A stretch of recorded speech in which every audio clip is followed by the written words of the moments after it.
Shalom jemaat Tuhan dimanapun berada. Mari kita naikkan pujian buat Tuhan. Kita umat-umat pilihan Tuhan. Amin. Hey.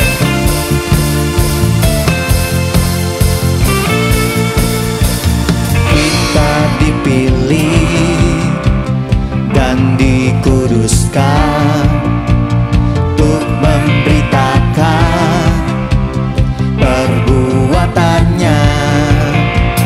Sekarang saatnya bangkit nyatakan, Yesuslah Raja pemenang.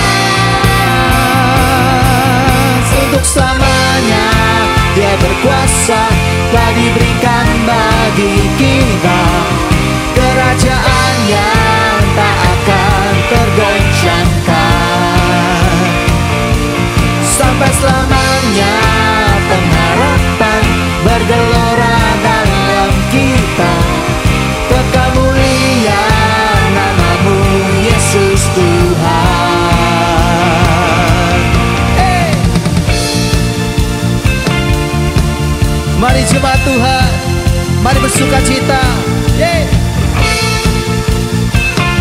Sebab kita umat pilihan Tuhan.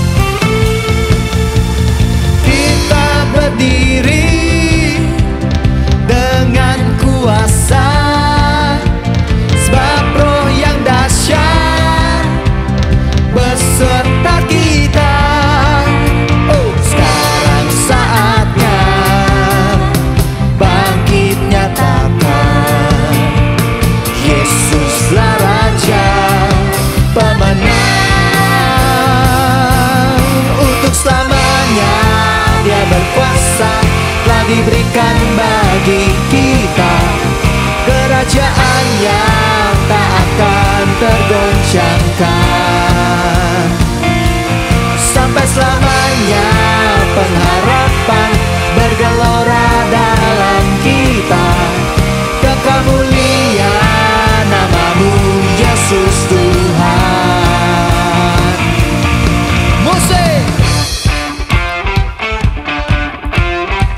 Mari bertepuk tangan buat Tuhan. Hey. Sebab Dia yang memberikan kemenangan demi kemenangan.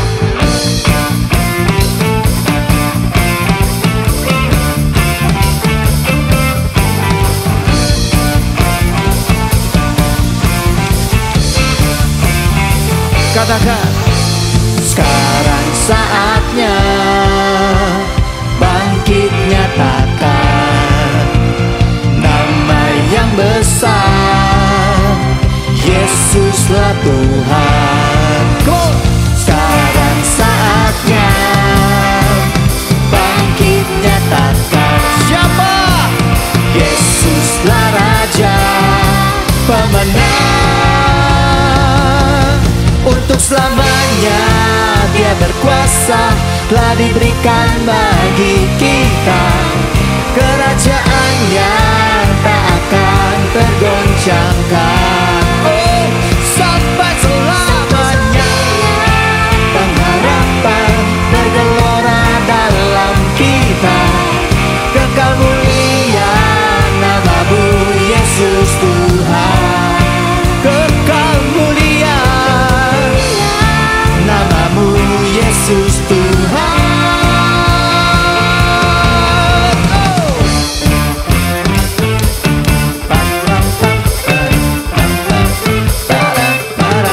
Hey. Haleluya. Terima kasih Tuhan, Kau telah memilih kami ya Bapa sebagai umat-Mu Tuhan. Kami sungguh bersyukur Tuhan atas segala perbuatan-Mu dalam hidup kami.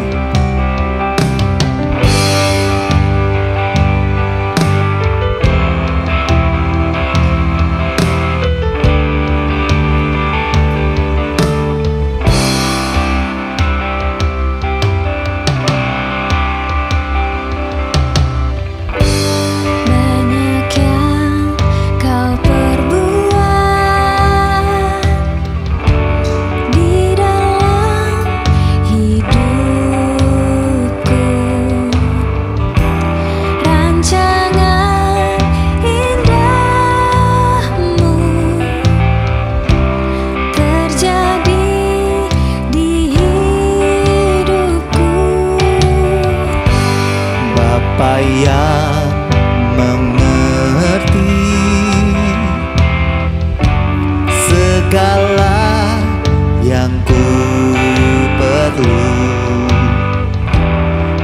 kasih-Mu sempurna,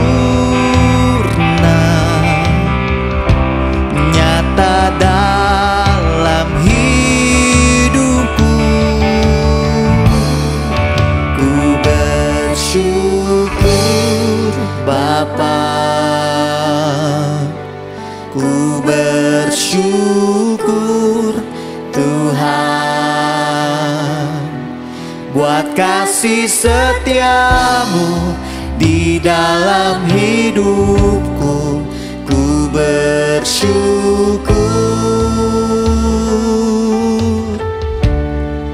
ku bersyukur Bapa,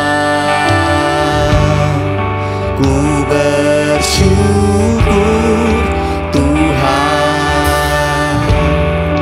buat kasih setia-Mu di dalam hidupku. Ku bersyukur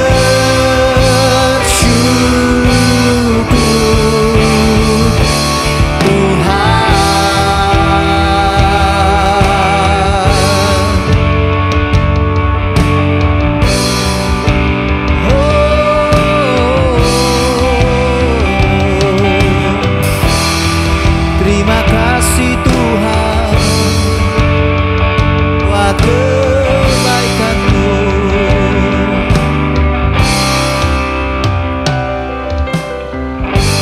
Banyak yang Kau perbuat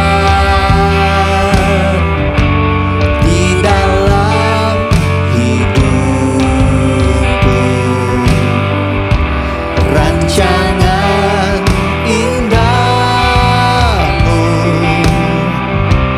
terjadi di hidupku. Bapa yang mengerti segala yang ku perlu, kasih-Mu sempurna, nyata dalam hidupku. Ku bersyukur Bapa, ku bersyukur Tuhan, buat kasih setia-Mu di dalam hidupku.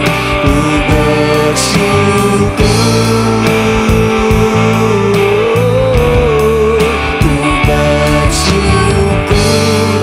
Bapa, ku bersyukur Tuhan,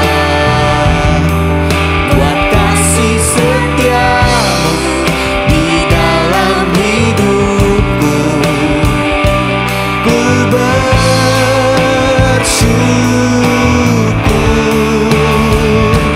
Tuhan.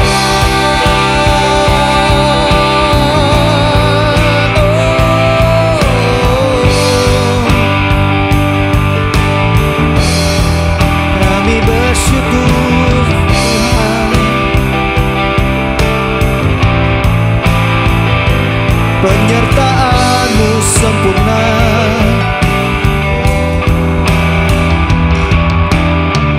tak ada lembah kelam yang tak ku lewati tanpa hadir-Mu. Hatiku takkan gentar, sebab ku tahu tangan-Mu yang menopangku.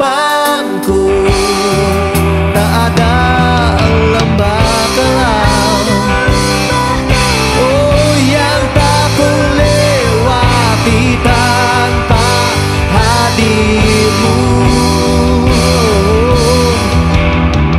Hatiku takkan gentar, sebab ku tahu tangan-Mu yang menopangku.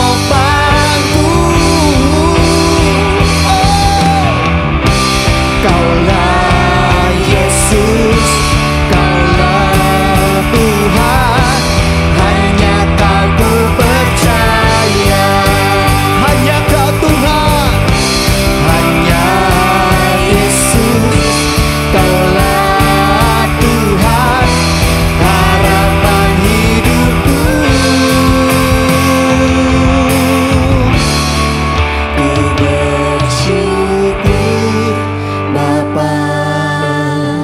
Mari nyanyikan pujian ini dengan sungguh-sungguh. Buat kasih setiamu di dalam hidupku, ku bersyukur. Nyatakan terima kasih kita kepada Dia. Oh, ku bersyukur Bapa, ku bersyukur Tuhan, buat kasih setiamu di dalam hidupku. Ku bersyukur, ku bersyukur Bapa.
Kami bersyukur kepadamu Tuhan, oh yang hidup, yang berkuasa, dulu sekarang sampai selamanya.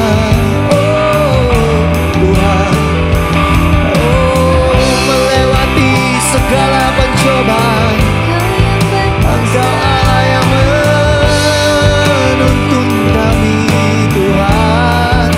Kau tak pernah meninggalkan kami, Kau tak pernah meninggalkan kami Tuhan. Mari sembah Dia, mari tinggikan Dia, Raja segala raja.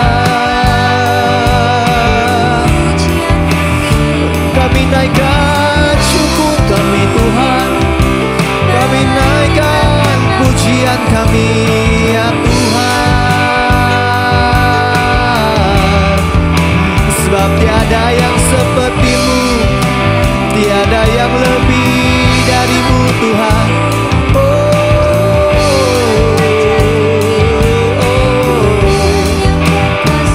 Terima kasih Tuhan. Sungguh kami percaya, sungguh kami percaya,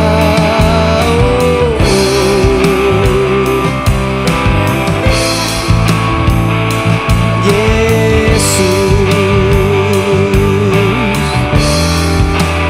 Terima kasih Tuhan, terima kasih Bapa. Haleluya.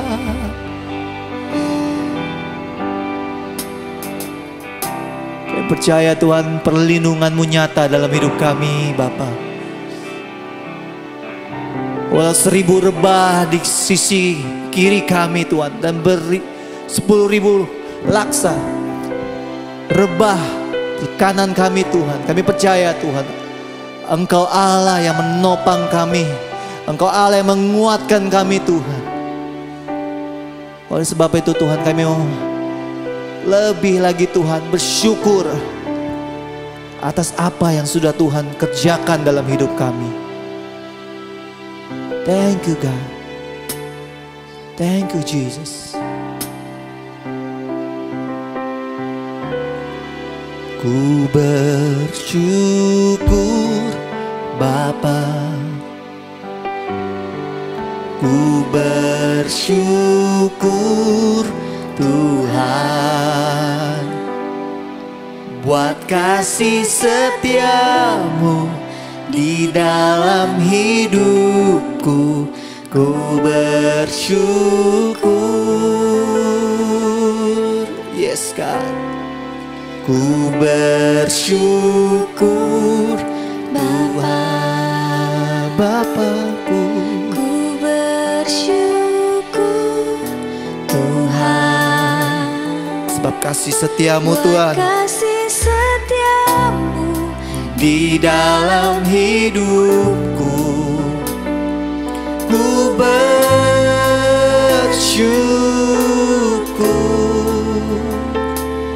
Tuhan.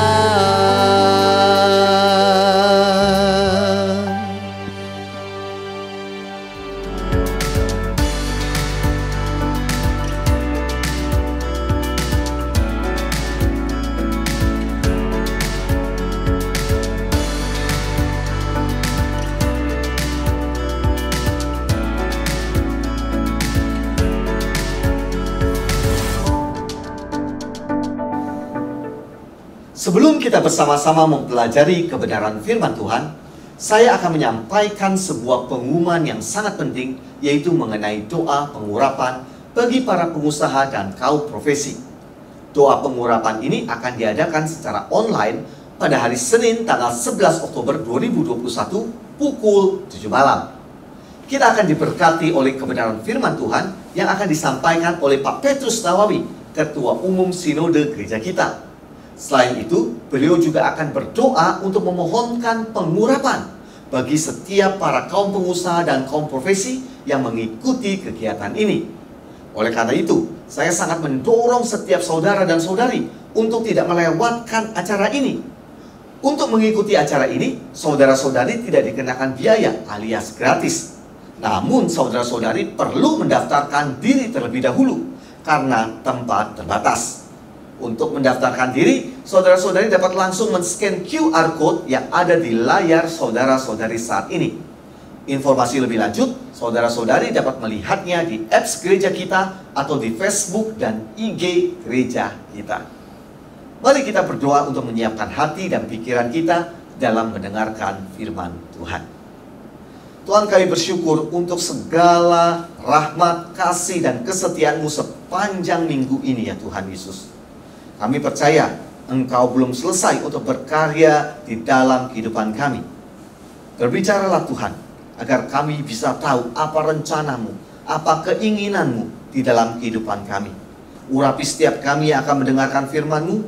Pakailah hamba-Mu yang akan menyampaikan firman-Mu, sehingga setiap firman-Mu yang boleh hamba bagikan kepada setiap jemaat itu boleh menguatkan mereka, boleh meneguhkan iman mereka, dan boleh menginspirasi kehidupan mereka, sehingga nama-Mu yang dipermuliakan. Di dalam nama Tuhan Yesus kami berdoa. Amin. Untuk mengenal seseorang dengan lebih baik, kita bukan hanya perlu memahami perasaan orang tersebut, tetapi juga pola pikir yang bersangkutan. Bagi saudara-saudari yang menyukai film detektif, pada umumnya mengetahui film TV seri asal Amerika Serikat yang berjudul Criminal Minds atau pikiran-pikiran kriminal. Film ini diputar selama 15 musim atau sekitar 15 tahun.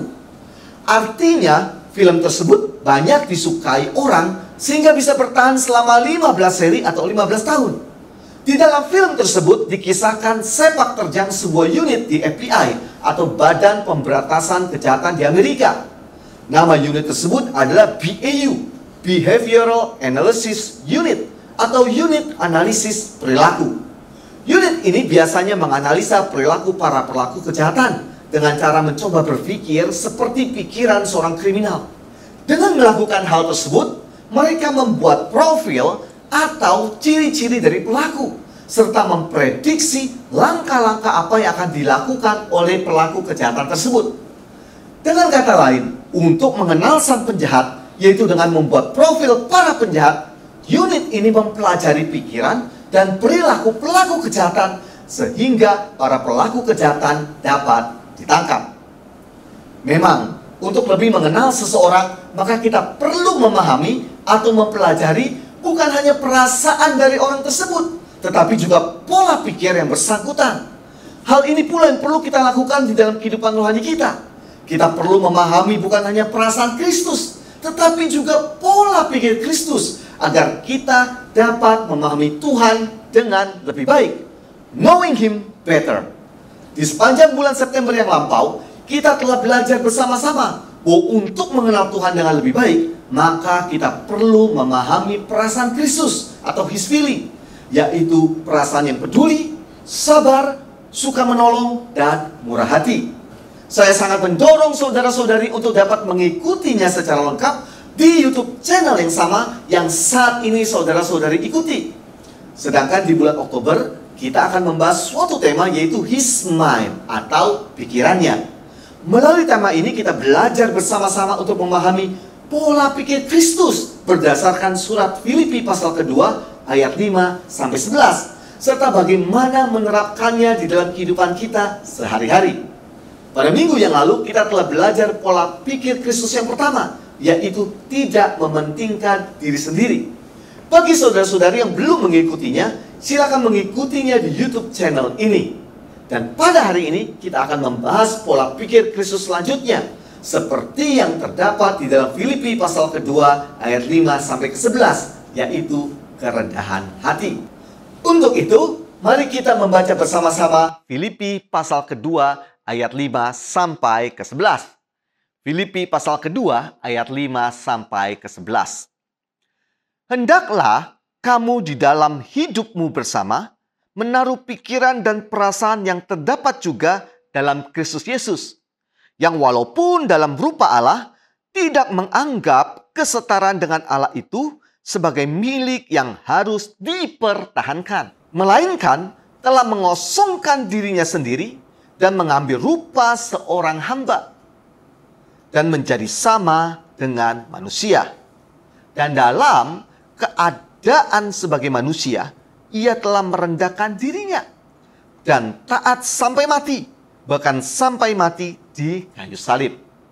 Itulah sebabnya Allah sangat meninggikan dia dan mengaruniakan kepadanya nama di atas segala nama, supaya dalam nama Yesus bertekuk lutut segala yang ada di langit dan yang ada di atas bumi dan yang ada di bawah bumi, dan segala lidah mengaku Yesus Kristus adalah Tuhan, bagi kemuliaan Allah Bapa.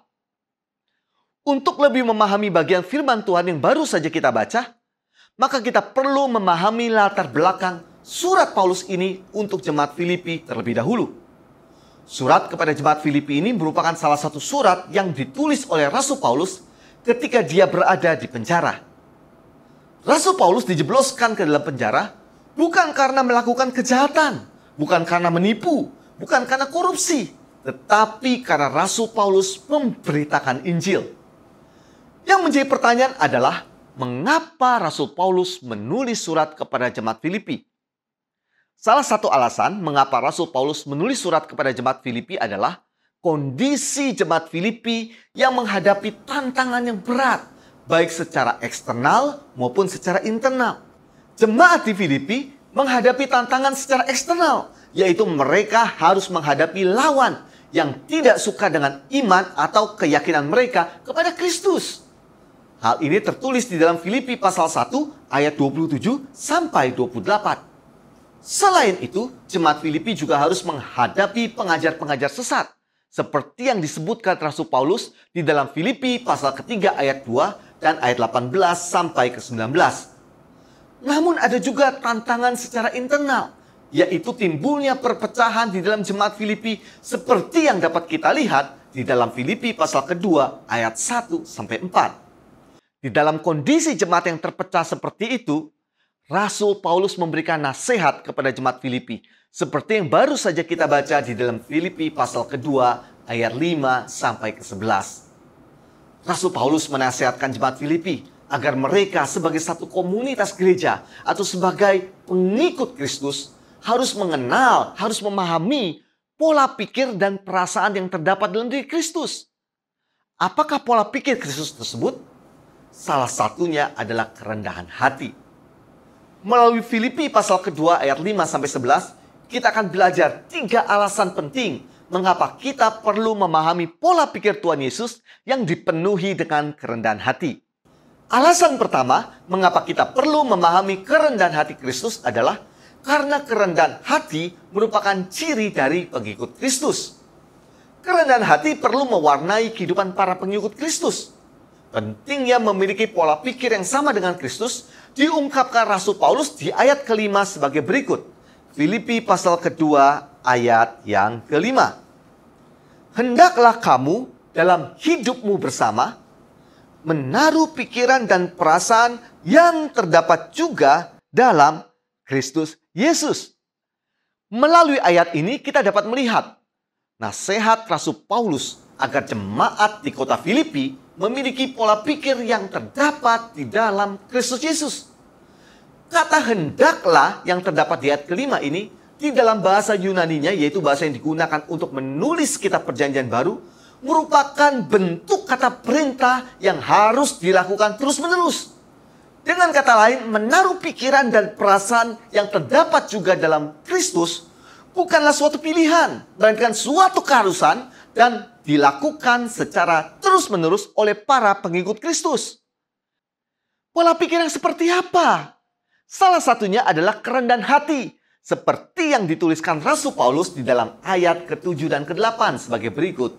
Filipi pasal kedua ayat ke-7 sampai ke-8. Melainkan telah mengosongkan dirinya sendiri dan mengambil rupa seorang hamba dan menjadi sama dengan manusia. Dan dalam keadaan sebagai manusia, ia telah merendahkan dirinya dan taat sampai mati. Bahkan sampai mati di kayu salib.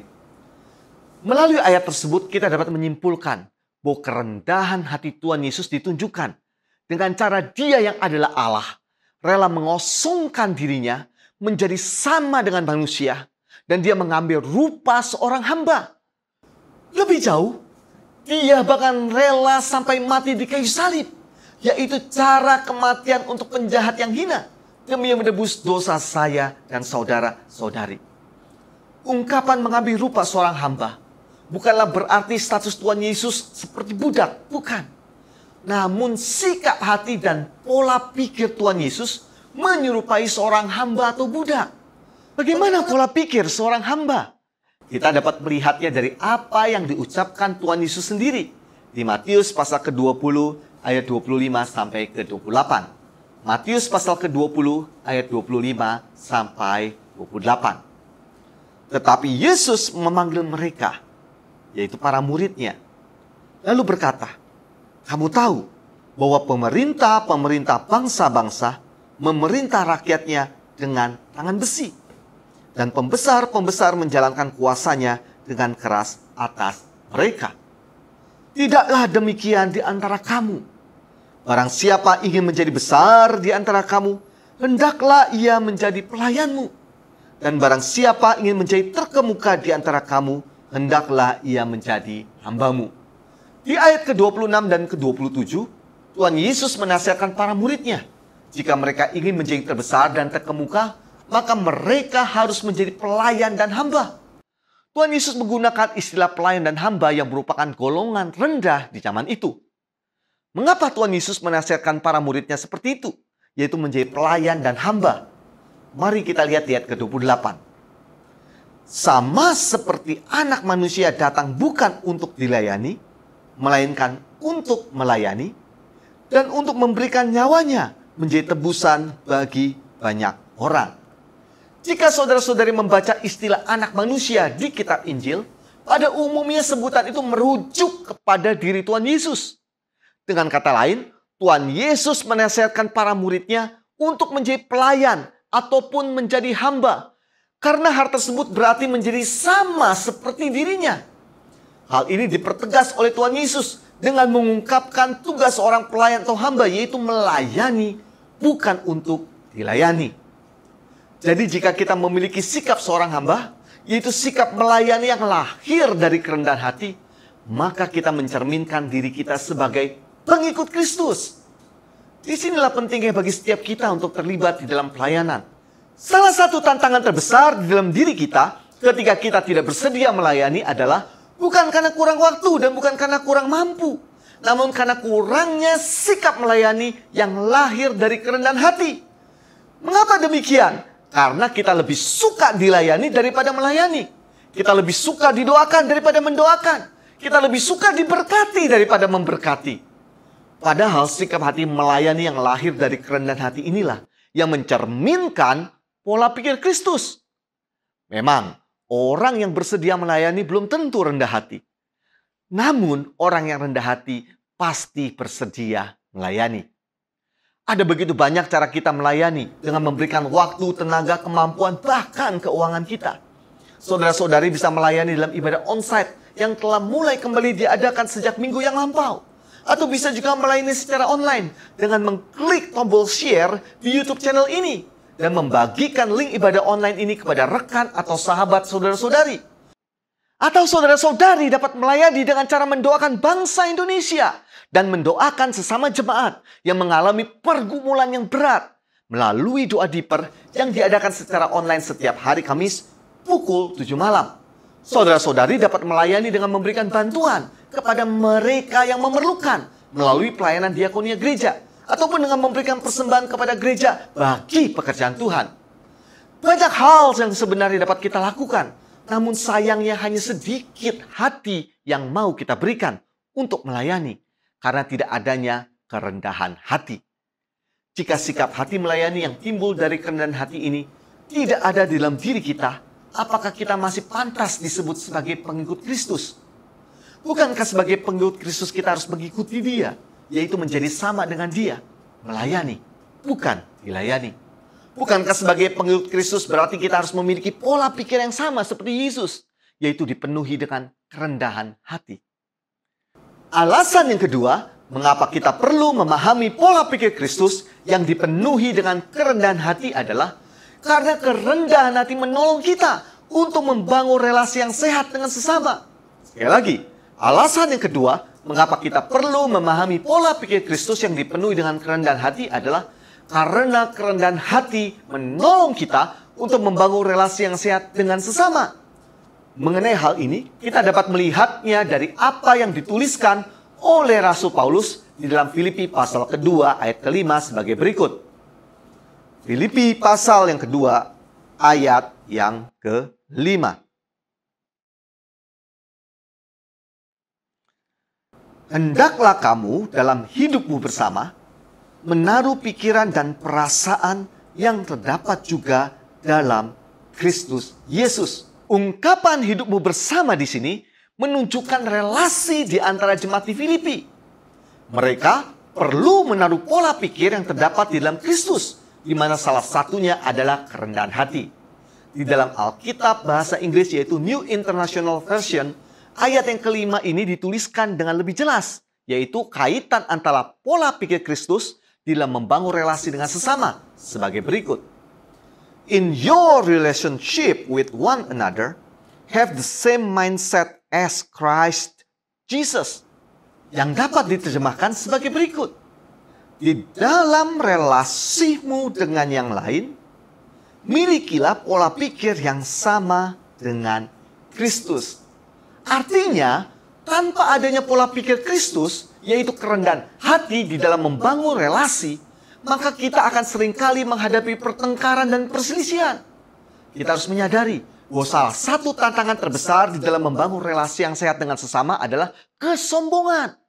Kesombongan yang ada di antara suami ataupun istri seringkali menyebabkan pertengkaran di antara mereka. Kesombongan di antara orang tua dan anak seringkali menyebabkan pertengkaran di antara mereka. Kesombongan yang ada di antara sesama rekan kerja atau rekan bisnis seringkali menyebabkan pertengkaran di antara mereka. Kesombongan di antara para pengurus ataupun jemaat gereja yang menyebabkan banyak gereja yang pecah. Kesombongan yang dapat hadir dalam berbagai wujud, antara lain egois, tidak mau mengakui kesalahan, dan gengsi seringkali merusak daripada membangun suatu relasi. Pertengkaran suami istri sebenarnya seringkali terjadi hanya karena masalah kecil. Tetapi yang menjadikan masalah itu menjadi besar adalah kesombongan kita. Pertengkaran antara orang tua dan anak sebenarnya mungkin karena hal-hal yang kecil. Tetapi kesombonganlah yang membuat masalah kecil menjadi besar. Masalah dengan sesama rekan kerja Mungkin karena hal-hal sepele, tetapi kesombonganlah yang membuat masalah yang sepele menjadi masalah yang berarti. Pertengkaran di antara jemaat ataupun pengurus gereja mungkin bukanlah masalah yang serius, namun kesombonganlah yang dapat mengubah masalah yang tidak serius menjadi masalah yang menyebabkan perpecahan di dalam gereja. Singkat kata, kesombongan seringkali menghambat diri kita untuk membangun relasi yang sehat dengan sesama. Hal inilah yang menyebabkan Rasul Paulus memberikan nasihat kepada jemaat Filipi yang pada saat itu mengalami perpecahan. Rasul Paulus mengingatkan jemaat Filipi untuk memiliki kerendahan hati. Kerendahan hati yang tidak dapat terjadi dengan sendirinya. Kerendahan hati tidak dapat tumbuh dalam hati kita secara otomatis karena sekedar didoakan. Kerendahan hati timbul ketika kita mengambil keputusan untuk merendahkan diri kita terhadap sesama. Inilah yang dikatakan oleh Rasul Paulus di ayat ke-6 sampai ke-8 sebagai berikut. Filipi pasal kedua ayat ke-6 sampai ke-8. Dan dalam keadaan sebagai manusia, ia telah merendahkan dirinya dan taat sampai mati. Bahkan sampai mati di kayu salib. Di ayat tersebut dengan jelas dijelaskan oleh Rasul Paulus bahwa kerendahan hati dari Kristus merupakan hasil dari keputusannya untuk merendahkan dirinya. Keputusan untuk merendahkan diri artinya keputusan untuk tidak egois. Keputusan untuk tidak mementingkan diri sendiri. Keputusan untuk tidak merasa diri paling benar. Serta keputusan untuk membuang gengsi. Keputusan untuk bersedia melayani, bukan untuk dilayani. Setiap keputusan untuk merendahkan diri yang diiringi dengan kesadaran akan anugerah Tuhan akan menolong kita untuk bertumbuh di dalam pola pikir Kristus yang dipenuhi dengan kerendahan hati. Sebagai akibat, relasi yang kita bangun dengan pasangan kita, dengan anak kita, dengan orang tua kita, maupun dengan sesama rekan kerja ataupun rekan bisnis, semakin hari semakin sehat. Suatu kali seorang pendeta di sebuah gereja dikonfrontasi dengan marah oleh seorang pria di kantor gereja. Orang ini membuat banyak tuduhan yang tidak adil dan tidak benar terhadap pendeta tersebut. Setelah menyelesaikan kemarahannya, pria itu bertanya kepada pendeta, apa yang ingin sang pendeta katakan mengenai tuduhan terhadap dirinya tersebut. Sebagai tanggapan, pendeta tersebut bangkit dari kursinya, berjalan ke kamar kecil di sebelah, mengisi baskom kosong dengan air, dan kembali ke ruangan kantornya. Orang yang marah itu terkejut ketika melihat baskom berisi air dan bertanya, ini untuk apa Pak Pendeta? Pendeta itu menjawab bahwa meskipun tuduhan itu tidak benar, tetapi karena orang itu tetap marah kepadanya, dia merasa bahwa hal yang benar untuk dilakukan adalah meminta pengampunan. Dia kemudian menawarkan untuk membasuh kaki pria itu. Apa yang terjadi kemudian adalah pria itu mulai menangis. Karena tindakan kerendahan hati sang pendeta membuka hatinya kepada Tuhan. Kerendahan hati pendeta tersebut terbukti sebagai kekuatan dan bukan sebagai kelemahan. Ya, kerendahan hati merupakan pola pikir Kristus yang perlu kita miliki di dalam membangun relasi yang sehat terhadap sesama kita. Bahkan kerendahan hati dapat menunjukkan kualitas hidup kita sebagai pengikut Kristus. Jadi jika ada di antara saudara-saudari yang mengikuti ibadah online ini sedang mengalami masalah di dalam membangun relasi, yaitu baik dengan pasangan, dengan suami atau dengan istri, dengan orang tua, dengan anak, atau mungkin dengan teman dan sesama rekan pelayan, ingatlah untuk menaruh pola pikir Kristus yang dipenuhi dengan kerendahan hati di dalam pikiran saudara-saudari. Mulailah dari diri saudara-saudari, yaitu dengan merendahkan diri, membuang gengsi dan keegoisan kita. Jika kita memiliki relasi yang sehat dengan pasangan kita, jika kita memiliki relasi yang sehat di dalam keluarga kita, maka tantangan sebesar apapun yang menimpa keluarga kita dapat kita hadapi secara bersama-sama dengan kuat. Namun jika relasi di dalam keluarga kita tidak sehat, maka tantangan yang sepele yang menimpa keluarga kita dapat menghancurkan diri kita dan keluarga kita. Demikian juga jika kita memiliki relasi yang sehat di antara jemaat serta pengurus gereja kita, maka tantangan sebesar apapun yang menimpa gereja kita, maka kita dapat menghadapinya secara bersama-sama. Namun jika relasi tidak sehat di dalam gereja kita, maka gereja kita akan dengan mudahnya terpecah oleh karena hal-hal yang sepele dan bahkan dapat berakhir kepada kehancuran gereja. Singkat kata, relasi yang sehat dengan sesama hanya dapat dibangun melalui kerendahan hati kita. Alasan berikutnya, mengapa kita perlu memahami pola pikir Kristus yang dipenuhi dengan kerendahan hati adalah karena kerendahan hati menolong kita untuk mengundang promosi dari Tuhan di dalam kehidupan kita. Saya ulangi, kita perlu memahami pola pikir Kristus yang dipenuhi dengan kerendahan hati karena kerendahan hati menolong kita untuk mengundang promosi dari Tuhan di dalam kehidupan kita. Apakah itu promosi? Kalau dalam kamus bahasa Indonesia artinya kenaikan pangkat. Dalam bahasa Inggris, promosi adalah promotion yang artinya the action of raising rank or position. Tindakan untuk meningkatkan kedudukan atau posisi seseorang. Singkat kata, promosi dari Tuhan akan membuat hidup kita menjadi lebih meningkat, menjadi lebih baik, menjadi lebih maju. Hal ini disampaikan Rasul Paulus di dalam Filipi pasal kedua ayat 9 sampai 11. Filipi pasal kedua ayat 9 sampai 11. Itulah sebabnya Allah sangat meninggikan dia, yaitu Yesus, dan mengaruniakan kepadanya nama di atas segala nama.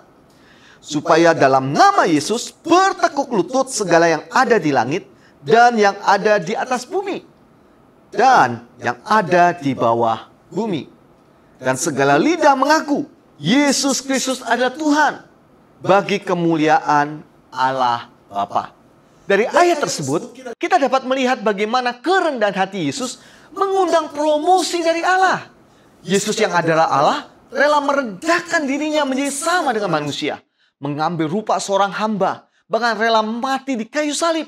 Bukan untuk keuntungan dirinya sendiri, tetapi untuk menebus dosa manusia, sehingga dia mengalami peninggian dari Allah. Dari posisi yang terendah, yaitu mati di kayu salib karena dianggap sebagai seorang penjahat demi menebus kejahatan dan dosa kita. Yesus ditinggikan sehingga dalam nama Yesus bertekuk lutut segala yang ada di langit dan yang ada di atas bumi dan yang ada di bawah bumi. Yang menjadi pertanyaan adalah, mengapa kerendahan hati mengundang promosi dari Tuhan? Alasannya sederhana, karena Tuhan membenci orang yang congkak dan mengasihani orang yang rendah hati. Hal ini dituliskan di dalam 1 Petrus pasal ke-5 ayat 5 sampai ke-6 sebagai berikut. 1 Petrus pasal ke-5 ayat 5 sampai yang ke-6. Demikian jugalah kamu, hai orang-orang muda, tunduklah kepada orang-orang yang tua, dan kamu semua rendahkanlah dirimu seorang terhadap yang lain. Sebab, nah ini perhatikan, sebab Allah menentang orang yang congkak, tetapi mengasihani orang yang rendah hati. Dari ayat tersebut, kita dapat melihat bagaimana Allah menentang orang yang congkak dan mengasihani orang yang rendah hati. Di dalam Alkitab bahasa Inggris, yaitu versi English Standard Version, dituliskan sebagai berikut. God opposes the proud, but gives grace to the humble. Tuhan menentang yang congkak, tetapi memberikan anugerah kepada yang rendah hati. Ya, jika kita ingin mengalami kemajuan, jika kita ingin mengalami keberhasilan, jika kita ingin diangkat dari keadaan yang terpuruk kepada keadaan yang lebih baik, itu semua karena anugerah Tuhan. Namun anugerah Tuhan diberikan kepada mereka yang rendah hati, yaitu yang menyadari bahwa semuanya itu semata-mata karena kebaikan dan kemurahan hati Tuhan. Oleh karena itu Petrus menjelaskan hal penting berikutnya di ayat yang ke-6. Mari kita lihat bersama-sama di ayat yang ke-6. Karena itu, rendahkanlah dirimu di bawah tangan Tuhan yang kuat, supaya kamu ditinggikannya pada waktunya. Kata karena itu di sini menunjukkan hubungan dengan ayat sebelumnya. Karena Tuhan menentang orang yang congkak dan memberikan anugerah kepada orang yang rendah hati, maka kita harus merendahkan diri di bawah tangan Tuhan yang kuat, supaya kita ditinggikan Tuhan pada waktunya. Saudara-saudari, ada kalanya Tuhan mengizinkan penderitaan ataupun persoalan menerpa kehidupan kita, yaitu agar kita menjadi rendah hati, yaitu menyadari betapa kita memerlukan anugerah Tuhan di dalam kehidupan kita. Oleh karena itu, jika ada di antara saudara-saudari yang mengikuti ibadah online ini sedang mengalami beban pergumulan berat, menghadapi tantangan yang di luar kemampuan saudara-saudari. Baik itu masalah keluarga, masalah kesehatan, masalah pekerjaan, masalah keuangan, masalah bisnis. Datanglah kepada Tuhan. Rendahkanlah diri saudara-saudari di bawah tangan Tuhan yang kuat. Jangan saudara-saudari lari. Jangan saudara-saudari marah kepada Tuhan. Jangan memberontak. Jangan menyalahkan Tuhan. Jangan kita menggunakan kemampuan dan kepandaian kita semata-mata. Karena jika saudara-saudari melakukan itu, berarti saudara-saudari belum cukup rendah hati. Rendahkanlah diri saudara-saudari di bawah tangan Tuhan yang kuat. Andalkanlah Tuhan. Karena pada waktu yang tepat, pada waktu yang telah ditentukannya, maka Tuhan akan meninggikan saudara-saudari. Dia akan memulihkan kehidupan saudara-saudari. Dia akan mengangkat saudara-saudari tepat pada waktunya. Dalam kesempatan ini juga, saya mendorong saudara-saudari, khususnya para kaum pengusaha dan kaum profesi, yang sedang mengalami pergumulan yang berat, sedang mengalami masalah di dalam usaha atau pekerjaannya, untuk mengikuti doa pengurapan secara online, yang akan diadakan pada hari Senin, tanggal 11 Oktober pukul 7 malam. Melalui doa pengurapan ini, kita akan bersama-sama merendahkan diri kita di dalam doa, memohon anugerah Tuhan di dalam usaha dan pekerjaan kita, sehingga oleh anugerahnya, oleh kebaikannya, oleh kemurahannya, usaha dan pekerjaan kita mengalami pemulihan, mengalami peningkatan, dan mengalami terobosan. Jika kita berbicara tentang bagaimana meneladani kerendahan hati selain dari Kristus, maka kita tidak mungkin mengabaikan sosok seorang perempuan yang luar biasa yang dikenal dengan nama Mother Teresa atau Bunda Teresa. Selama lebih dari 47 tahun, ia melayani orang miskin, sakit, yatim piatu, dan yang sekarat di kota Kalkuta, negara India. Di pertengahan tahun 1940-an, situasi India sangat sulit. Tidak saja kemiskinan, tetapi juga pertikaian politik. Terlebih menjelang kemerdekaan India. Pada waktu itu, keberpihakan pemerintah terhadap rakyatnya sama sekali tidak nampak. Dan bahkan pemerintah menindas dan memojokkan rakyatnya sendiri. Banyak rakyat yang dibiarkan begitu saja. Dan lebih sadis tindakan pembunuhan tanpa alasan yang jelas. Di saat seperti ini, Mother Teresa atau Bunda Teresa tampil untuk menolong dan mengangkat harkat dan martabat manusia. Bunda Teresa tampil dan melawan kekuasaan pemerintah yang hanya bersikap menindas. Ia melawan agar keadilan dapat ditegakkan untuk semua manusia tanpa terkecuali. Manusia harus diperlakukan sebagaimana sebagai manusia dan bukan sebagai binatang. Dalam buku diary-nya, Bunda Teresa menulis pada tahun pertama pelayanannya, dia mendapatkan kesulitan karena sama sekali tidak menerima pemasukan. Dia harus memohon untuk mendapatkan makanan maupun suplai obat. Seringkali dia mendapat godaan untuk kembali ke kehidupan biara yang nyaman. Namun, setelah melihat kehidupan warga miskin, dia mengaku bersyukur kepada Tuhan dan semakin teguh menjalankan pelayanannya dan pengabdiannya tersebut. Aksi pelayanannya mulai mendapat perhatian dari pemerintah India dan mulai menerima pengakuan serta bantuan baik dari dalam negeri maupun luar negeri. Bunda Teresa menjadi sosok yang dihormati banyak orang, termasuk kepala-kepala negara. Bukan karena kekayaannya, bukan karena dia itu selebritis, bukan juga karena kekuasaannya, tetapi karena dia sosok yang sederhana, sosok yang rendah hati, sosok yang memiliki sikap hati melayani bagi orang-orang yang lemah, bagi orang-orang yang miskin, dan orang-orang yang tidak berdaya. Meskipun Bunda Teresa tidak memiliki mobil dan rumah yang mewah, serta kekuasaan yang besar, namun beliau sangat dihormati di berbagai belahan dunia. Di saat beliau meninggal dunia di bulan September tahun 1997, upacara pemakamannya dihadiri tidak kurang dari perwakilan 23 negara. Luar biasa. Kisah hidup Bunda Teresa mengajarkan kepada kita tentang pentingnya memiliki sikap hati melayani yang didasarkan kepada kerendahan hati. Saya tidak meminta saudara-saudari meninggalkan bisnis ataupun pekerjaan dan keluarga saudara-saudari untuk melayani mereka yang terlantar. Tidak. Itu memang panggilan khusus bagi Bunda Teresa dan rekan-rekan pelayanan beliau. Namun saya ingin setiap kita belajar untuk meneladani kerendahan hati Bunda Teresa yang diwujudkan dengan kerelaan untuk melayani sesama. Kerendahan hati yang merupakan pola pikir Kristus yang perlu kita miliki di dalam kehidupan kita. Dengan memahami pola pikir Kristus yang dipenuhi kerendahan hati, maka akan menolong kita untuk menjadi pengikut Kristus yang sejati, membangun relasi yang sehat dengan sesama, dan mengundang promosi dari Tuhan. Mari kita berdoa. Tuhan, kami bersyukur karena Engkau memiliki pola pikir yang dipenuhi dengan kerendahan hati. Pola pikir yang menyebabkan Engkau rela menjadi sama dengan manusia, mengambil rupa seorang hamba. Bahkan Kau rela mati di atas kayu salib untuk menebus dosa kami manusia yang berdosa. Ampuni kami ya Tuhan, jika selama ini kami tidak mau meneladani pola pikir-Mu. Ampuni kami ya Tuhan, jika selama ini kami tidak mau memiliki kerendahan hati.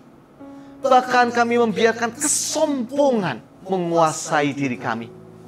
Ampuni kami ya Tuhan, jika selama ini kami lebih memilih untuk dilayani daripada melayani sesama kami. Namun pada saat ini kami menyadari, Engkau menginginkan kami menjadi serupa dengan Engkau. Menjadi serupa di dalam pola pikir-Mu yang dipenuhi dengan kerendahan hati. Tolong setiap kami ya Tuhan. Tolong setiap kami, agar kami menjadi pribadi-pribadi yang rela merendahkan diri kami, melayani sesama kami, sehingga hidup kami menjadi hidup sebagai pengikut Kristus yang sejati. Hamba mau berdoa Tuhan, untuk setiap jemaat yang saat ini sedang mengalami pergumulan berat, yang sedang memiliki beban yang begitu berat dalam kehidupan mereka, baik di dalam keluarga, baik di dalam usaha, baik di dalam pekerjaan, baik di dalam kesehatan. Oh Tuhan yang tolong. Tuhan sendiri mengangkat setiap beban yang berat tersebut. Tuhan sendiri memberikan jalan keluar yang terbaik bagi setiap persoalan mereka. Tolong ya Tuhan, Tuhan yang jamah, Tuhan yang pulihkan, Tuhan sendiri yang ubah kehidupan mereka. Usaha mereka, pekerjaan mereka, semakin hari semakin maju, semakin hari semakin meningkat di dalam nama Tuhan Yesus. Hamba menyerahkan setiap kehidupan jemaat-Mu Tuhan, dan biar melalui kehidupan mereka, nama Tuhan dipermuliakan. Di dalam nama Tuhan Yesus kami berdoa. Amin.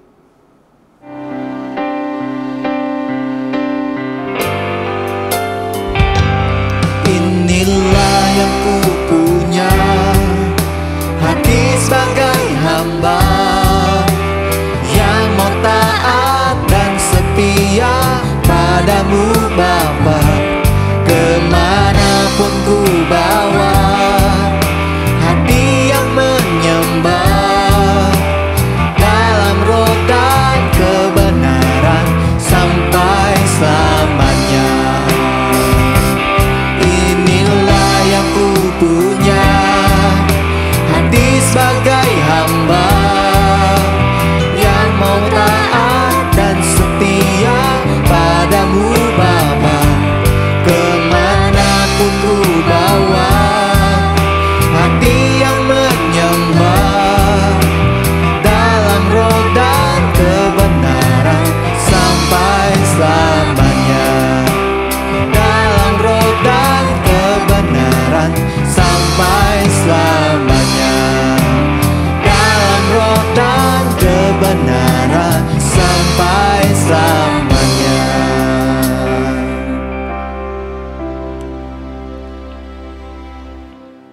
Jemaat Tuhan, saya sangat percaya kita semua diberkati oleh firman Tuhan pada hari ini.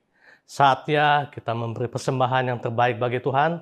Bisa saudara transfer ke rekening yang tertera di layar dan men-scan QRIS yang ada. Mari kita siapkan hati, kita berdoa. Bapa yang baik, sungguh Engkau Allah yang luar biasa. Kami bersyukur untuk berkat firman-Mu yang Engkau berikan pada kami pada hari ini. Dan siapkan hati kami Tuhan untuk memberi persembahan yang terbaik bagi Engkau Tuhan. Berkati persembahan kami, baik itu perpuluhan kami, persembahan kasih kami. Biarlah nama-Mu kami tinggikan. Di dalam nama Tuhan Yesus, kami siap memberi yang terbaik. Haleluya. Amin. Hey, ada kuasa.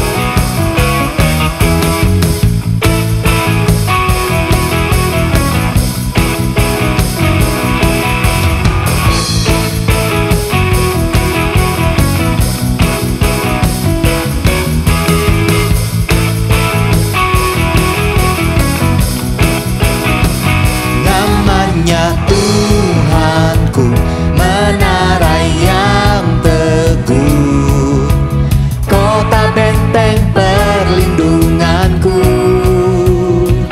Allah yang perkasa, Dia Bapa yang kekal, gunung batu keselamatanku, Engkau yang termulia di bumi di surga, termasyhur perkasa selamanya. Engkau yang berkuasa di dalam segala hal, ada kuasa dalam nama Yesusku.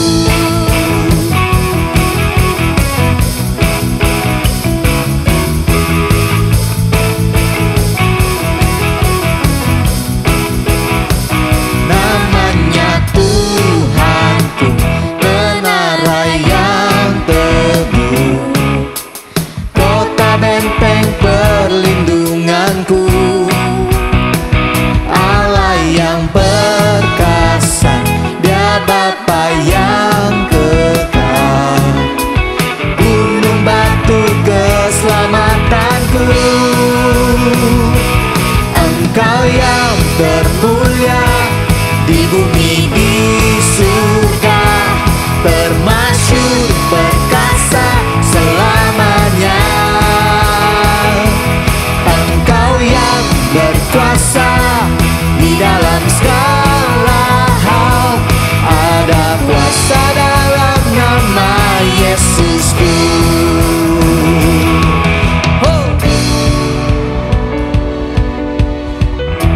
Kau Allah yang berkuasa Tuhan, di bumi dan di surga. Nama di atas segala nama, nama yang telah membebaskanku. Segala kuasa tunduk pada nama itu, Yesus Tuhan segala Tuhan. Nama di atas segala nama, nama yang telah membebaskanku. Yes. Segala kuasa tunduk pada nama itu, Yesus Raja segala raja. Engkau yang berkuasa, Engkau yang termulia di bumi di surga, termasyhur perkasa selamanya. Engkau yang berkuasa di dalam segala hal, ada kuasa dalam nama Yesusku. Engkau yang termulia di bumi di surga, termasyhur perkasa selamanya. Engkau yang berkuasa di dalam segala hal, ada kuasa dalam nama Yesusku. Ada kuasa dalam nama Yesusku.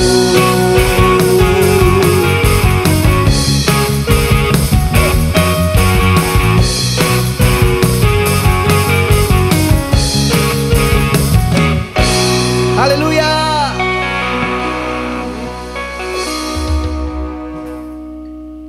Ibadah kita hari ini telah selesai. Mari kita menerima berkat daripada Tuhan. Kita menyiapkan hati kita dan mengangkat tangan kita. Terimalah berkat daripada Allah Bapa, kasih sayang, cinta, dan sukacita daripada Tuhan kita Yesus Kristus, serta penyertaan daripada Roh Kudus yang menyertai kita sepanjang hidup kita. Diberkatilah engkau sebagai pengusaha, diberkatilah engkau sebagai pekerja, diberkatilah kesehatanmu, diberkatilah keluargamu, diberkatilah buah kandunganmu. Apa yang engkau perbuat, semua Tuhan buat berhasil. Di dalam nama Tuhan Yesus, berkat yang terbaik tercurah. Haleluya. Amin.